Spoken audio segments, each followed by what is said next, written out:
Após o colapso do Império Romano do Ocidente, o poder da Igreja Católica se fortalece, tornando-se uma força essencial para a estabilidade e esperança em tempos sombrios.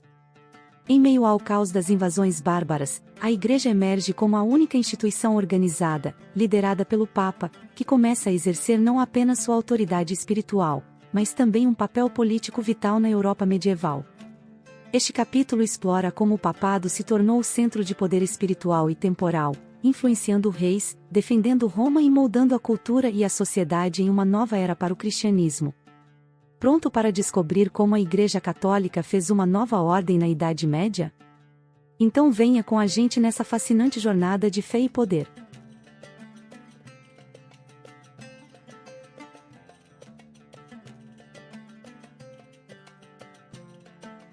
Durante a Idade Média, a Igreja Católica consolidou ainda mais seu poder e influência, tornando-se não apenas o centro espiritual da cristandade, mas também uma das instituições mais poderosas da Europa.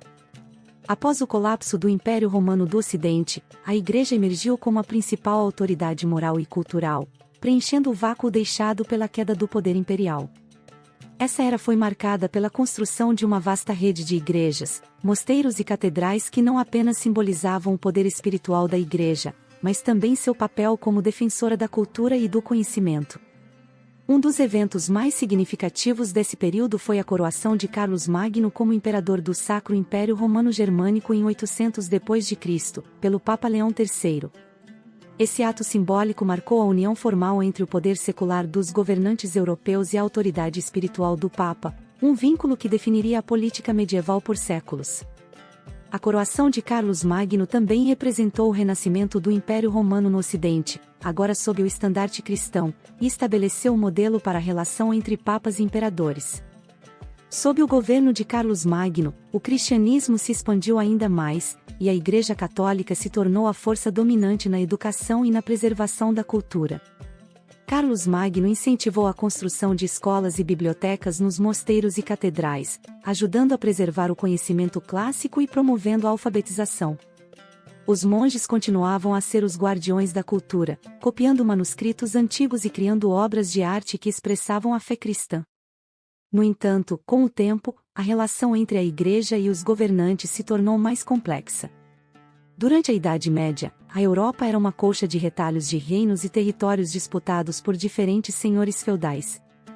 Em meio a essas lutas de poder, a Igreja muitas vezes intervinha, servindo como mediadora e também como uma autoridade que podia desafiar os reis. No entanto, essa crescente influência papal também gerava tensões, especialmente com o poder secular.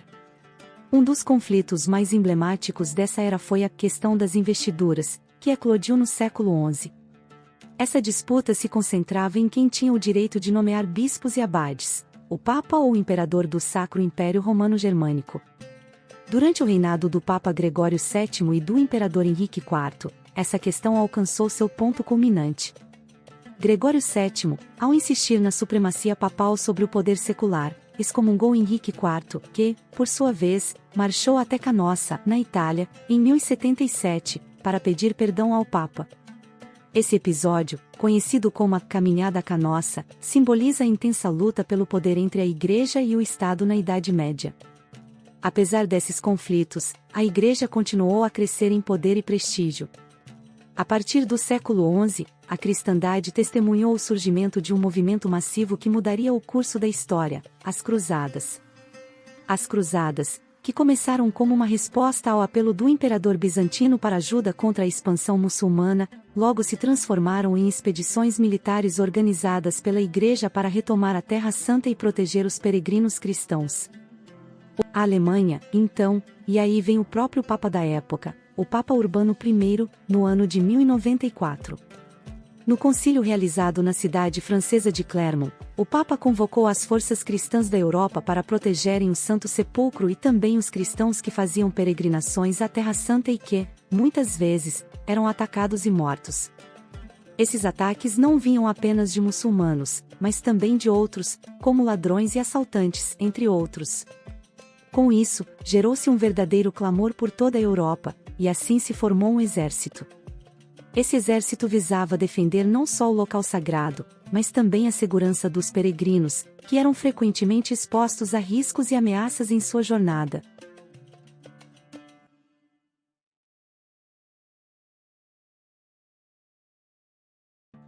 Embora inicialmente bem-sucedidas, com a captura de Jerusalém em 1099, acabaram se tornando uma série de conflitos prolongados que geraram consequências complexas. As motivações religiosas, misturadas com interesses políticos e econômicos, resultaram em momentos de glória e tragédia para a cristandade. Por um lado, as cruzadas fortaleceram o poder do Papa, unindo a Europa cristã em torno de um objetivo comum. Por outro lado, o fracasso de muitas cruzadas subsequentes, especialmente a perda definitiva de Jerusalém em 1187 para o sultão Saladino, minou o prestígio da Igreja e causou questionamentos sobre a eficácia de seu poder militar e espiritual.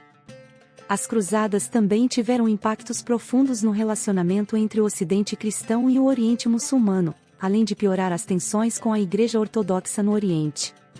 A Quarta Cruzada, em 1204, culminou na conquista e saque de Constantinopla pelos cruzados, um evento que aprofundou o cisma entre a Igreja Católica e a Igreja Ortodoxa. Esse episódio marcou um dos momentos mais sombrios na história das relações entre o Oriente e o Ocidente cristãos, com repercussões que ecoariam por séculos. No entanto, nem tudo na Idade Média estava ligado à guerra e aos conflitos. Esse período também viu a ascensão de ordens religiosas dedicadas à educação, caridade e à renovação espiritual. Entre essas ordens, destacam-se os franciscanos, fundados por São Francisco de Assis, e os dominicanos, fundados por São Domingos. Ambas as ordens surgiram no início do século XIII e trouxeram uma nova energia para a Igreja, promovendo uma vida de pobreza e humildade, em contraste com o crescente poder e riqueza da hierarquia eclesiástica. São Francisco, em particular, é lembrado por sua profunda devoção à simplicidade e ao cuidado com os pobres e com a natureza. Ele pregava um retorno à pureza dos ensinamentos de Cristo, vivendo entre os pobres e renunciando a qualquer forma de luxo. Sua vida inspirou milhares a seguir o mesmo caminho, e sua ordem logo se espalhou por toda a Europa. Da mesma forma, os dominicanos, sob a liderança de São Domingos, focaram seus esforços no ensino e na pregação, estabelecendo escolas e universidades que se tornariam fundamentais para o desenvolvimento intelectual da cristandade. Outro aspecto importante desse período foi a construção de catedrais góticas, que simbolizavam o poder e a espiritualidade da Igreja. A arquitetura gótica, com suas torres elevadas, arcos pontiagudos e vitrais coloridos, visava criar um ambiente que inspirasse a elevação da alma para Deus. Catedrais como Notre-Dame de Paris e a Catedral de Chartres são exemplos impressionantes dessa fusão entre arte, espiritualidade e arquitetura, que buscava glorificar a Deus e impressionar os fiéis com a grandeza e a beleza da fé cristã.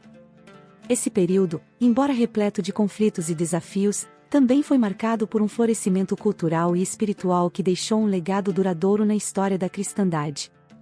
A Igreja, como a instituição mais poderosa da Europa, influenciava profundamente todos os aspectos da vida, desde a espiritualidade até a política, a arte e a educação.